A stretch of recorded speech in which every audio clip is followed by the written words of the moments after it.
/Dennis. Give back to your loyal friend at ruffgreens.com/Dennis. Leg health can indicate risk for heart attack, stroke, and amputation. If you have leg pain or cramps while walking, get checked for peripheral artery disease, or PAD. PAD is plaque buildup in mainly the leg arteries. Be sure to ask your physician for an ankle brachial index, also called an ABI test, where they use blood pressure cuffs to analyze the blood pressure in your legs. If they discover you have arterial plaque that's limiting blood flow to your feet, medicine and a regimented walking program are frontline treatment. If PAD is in its advanced stages, your physician may schedule a surgical intervention. Minimally invasive tools are available to remove plaque and restore blood flow, including Cardiovascular System's Diamondback 360 atherectomy system, which sands away plaque that is a hard calcium. It's important to discuss all options with your physician, and if told you have no options, get a second opinion. Take a stand against amputation. For more information, go to standagainsamputation.com. That's standagainsamputation.com. This is an urgent announcement for anyone that's $10,000 or more in debt. Before you make another minimum payment, you need to know there are special programs that can completely free you of your debt. Total Financial Freedom can help you become debt-free in months instead of years. Resolve your credit card debt, signature loans, department store cards, internet loans, and timeshares. Call now at 800-533-6605 for a free consultation. For 16 years, Total Financial Freedom has helped thousands get out of debt. You can feel confident when calling because Total Financial Freedom is A+ rated by the Better Business Bureau. Battling for years and years, stuck in the endless cycle of minimum payments could take decades. You have the right to get your debt resolved and substantially reduce your monthly payments. Call Total Financial now at 800-533-6605. That's 800-533-6605. 800-533-6605.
McCarthyism, people were trying to keep secret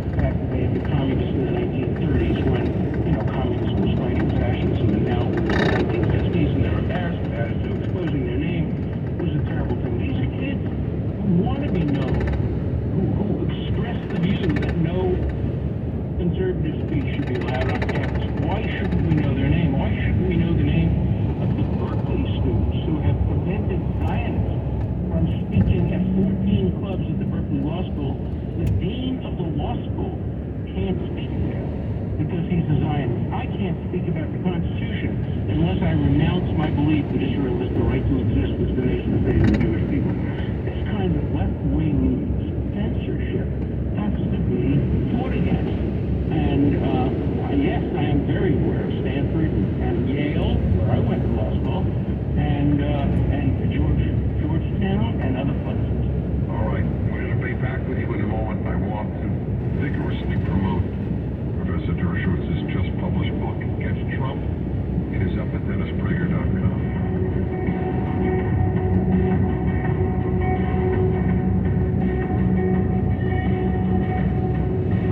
Dennis Prager here, and now is the time to sign up for our trip to Israel this fall. Mike Gallagher and I are headed back to Israel this October.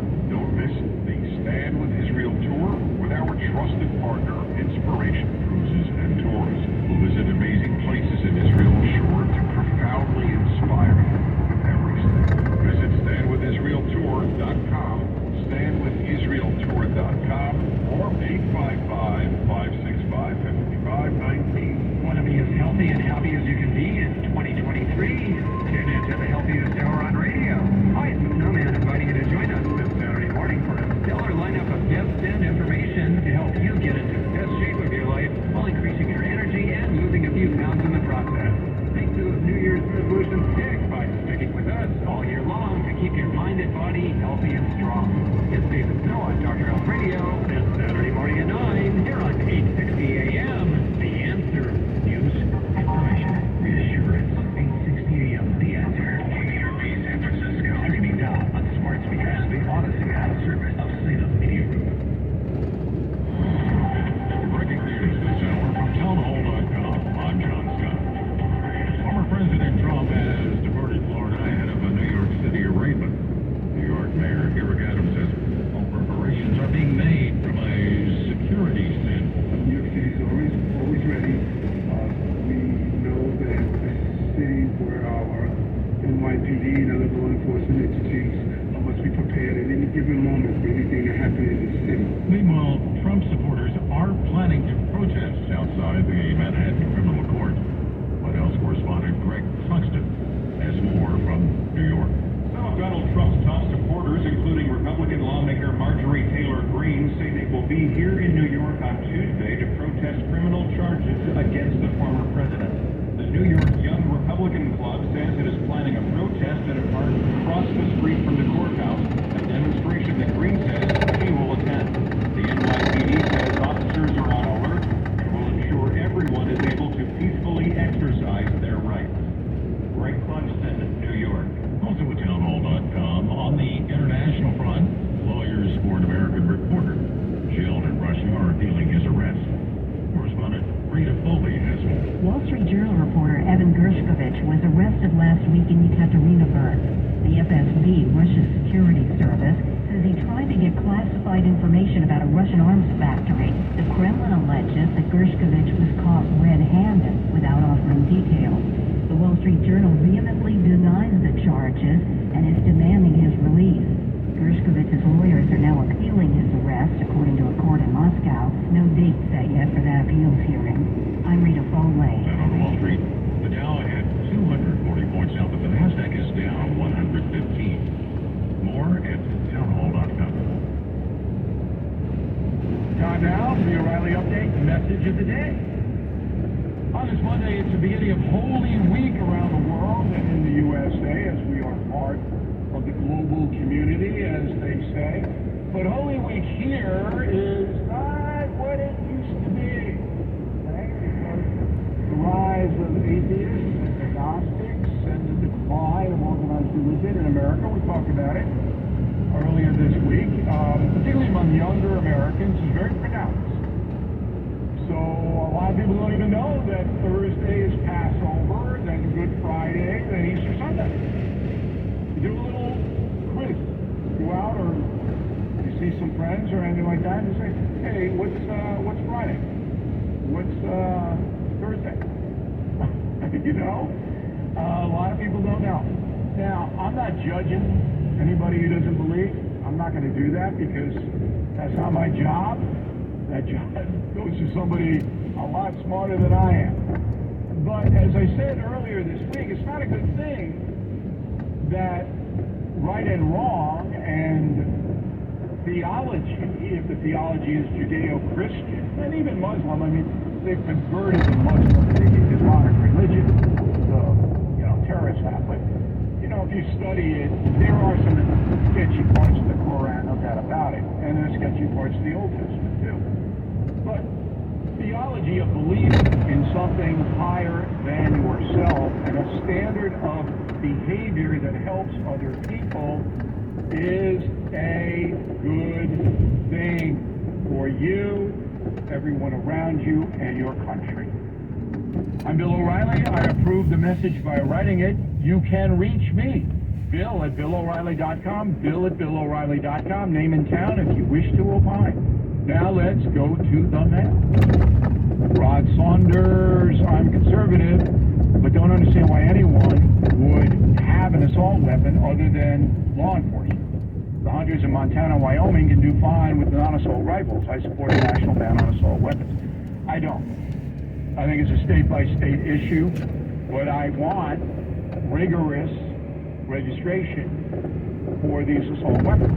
You can have them, but you got to be trained, and the states, individual states, need to know where they are. I think that's fair. Joseph Molinelli, Quogue, Long Island. Hey, Bill, America agrees with you on the federal gun law, but can you tell us why they don't make gun crimes federal crimes? Because the Democrats don't care about the issue, particularly inner city crime with guns. They don't care. And Republicans are too afraid of the NRA and the gun lobby. That's why nothing gets done. Hugh Novak, can you explain, O'Reilly, why you think Kari Lake is so divisive? Just Google Kari Lake statements, Hugh. That's all you got to do. You can read them for yourself. I don't have to do that. Mike Malone, Aberdeen, Washington. Mr. Ryan, would you consider looking into the impending demise of Social Security in 9 years? Look, this is all propaganda. Sooner or later, probably later, the United States is going to have to raise the retirement age for Social Security and Medicare. They'll have to do it. Just like France. 2 years up. But those over, say, 55 now, they're not going to be affected by anything like that. It'll be the younger people. News, opinion, insight, 860 AM, TheAnswer.com. Our mobile app on TuneIn, iHeart, and the Odyssey app. We go where you go. 860 AM, The Answer. Are you tired of residential tenancy laws in California and wish there was a better way to invest in real estate? Hi, I'm Matt Hagar, president of Intero Commercial East Bay. We specialize in helping residential property owners transition their portfolios into commercial assets leased to tenants such as Walgreens, Starbucks, and the U.S. government. These properties offer around 3 times the cash flow of a single-family investment, and all expenses are paid by the tenant. If you'd like to know more, visit Hagar.group. That's HAGAR.group. This episode of The Charlie Kirk Show was pre-recorded.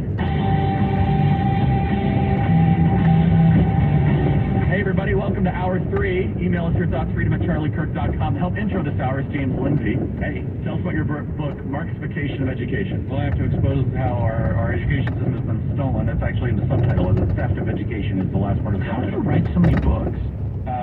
I get ideas and I have to get them out, and I process my thoughts in writing, so I just sit down and write. Race Marxism is so good. Well, thank you. It's a great book. It clarifies here. It's not an easy read, though. No, and this one, actually, Marxification in some ways is easier in some parts, but he goes into the nitty-gritties of this Brazilian Marxist educator. Nobody knows who he is. Paulo Freire is his name. It's just about him, and he explains how they stole education from him. Who was he? Where did he teach? Like, what was his thing? Why is a Brazilian impacting our education? It's kind of weird. Well, it turns out that he got looped in with Harvard, didn't he? And then there was he actually was invited in 1968 to lecture at Harvard. He took it for 6 months because he had another appointment at the World Council of Churches in Geneva that he took for 10 years. Of course he did. Ecumenical faith, an interfaith movement, if you will. But then the relentless praxis of an educator by the name. Practice. Yeah, that's right. Of Henry Giroux. That's what he called it. What he did is he went around, he did the work. This is the one we talk about, get local and fix things. Yes, he went around. I love that language. He got by the way. 100 Marxists tenured as faculty members in colleges of education. So then another book comes out in '85 by Paulo Freire, a bunch of his collected essays called The Politics of Education. And all of a sudden, Harvard loves it. And all of a sudden, 100 colleges of education love it. And by 1992, this guy runs, his philosophy runs colleges of education. What is part of his philosophy? That education, to be real, should be political literacy. And so what you should do is that you should use objects of learning, like reading lessons or math lessons or word problems or whatever, as mediators to a political discussion. So you might have a word problem. This is a real example from teacher training that I've learned about just recently, a real example, where you have a word problem for second graders, and I don't have to do the whole thing, but it's about amusement parks, and it's a subtraction problem or whatever, right? Well, amusement park becomes a generative opportunity, as Freire might phrase it, to generate a political conversation. So you ask the kids, before we do the word problem, before we do the word problem, who's been to an amusement park? Some kids raise their hand, some kids don't. Well, why is it that some people have been and other people haven't? Exactly. Some people can't afford it. My parents won't let me. Should parents have that kind of authority? And so what it details is how Paulo Freire set the stage for Marxists to steal education from our country. And very few people know this. Right, and they don't even understand just how prevalent this thought is. It's not just social emotional learning, culturally relevant teaching, they call it. It's a repackaging of this explicitly. They said they're repackaging it when they made it. It's just taking political literacy and turning it into cultural literacy by turning it into race politics instead of like financial politics. And it's in our education system through these kind of sleeper cell vessels. I'm not saying it right, but it's like these vessels that colleges of education, Marxists who infiltrated colleges of education to get this stuff brought in as the way to transform education into something different that would be more student-centered and it cause greater excellence, etc. So you're writing like a book a year now. 1.5-ish, yeah. Crazy. So we're about to air our conversation with Matt Walsh. Oh, yeah, perfect. Well, this ties in perfect. Tell me why. Because as you know, we've talked about it before, it's not just the drag queen story hours happening in schools, right? We know what's happening in schools. It's all over the place. It's progressing to the point now where it's becoming very gratuitous and very graphic in many different places with children and the drag queens. And I'm like, why is that happening? Well, they wrote an academic paper about it. They published it in a journal called Curriculum Inquiry, which is a very important academic journal for education. Famous old journal, okay? Well, they tell you, it's called drag pedagogy. What's the point of drag queen story hour? It's written by one of the drag queens who is in charge of the program, so you know it's real. These are real intentions. What do they tell you? They tell you, remember I just used that word, generative opportunity or generative need? They say that drag queens, the performance and presence of a drag queen is a generative opportunity in order to induce children into alternate modes of kinship, living queerly, strategic defiance, blah, blah, blah. So when we talk about Matt Walsh, what is a woman, all the groomer stuff, very simple questions. Yeah. This stuff in education ties in immediately to what I was doing. I mean, it's not like a super direct thing, but Matt's done excellent work exposing the issues of the sexualization of children, the trans phenomenon of children. Fabulous work. Exactly. What is a Woman documentary is one of the best. Completely eye-opening. And I'm a tough grader. I mean, it's really good. And so it turns out the stuff he's exposing, the reason that it's happening, or one of the reasons, there are multiple, but one of the reasons that it's happening and why it's happening in schools ties into the book that I wrote, because they're using drag queens and these sexual provocations as generative opportunities. Marxification of education. That's right. You also have race Marxism, which is super great, and cynical theories, which is good but not based enough. But correct. It's just my own critique. No, it's true. We wrote it from a left perspective, so that the CRT is bad because it's not pro-gay enough. Yeah. Okay, sure. Anyway, email us your thoughts, freedom@charliekirk.com. James, you're special. Thanks for that. Everybody enjoy this conversation and this hour with Matt Walsh. Everybody, welcome to this episode. Matt Walsh is with us. So, Matt, why should we push back against using people's preferred pronouns? Well, because it's not, it is the left trying to force us to participate in a lie, and that's really what it comes down to. It's become, the pronoun thing has become this kind of symbolic ritual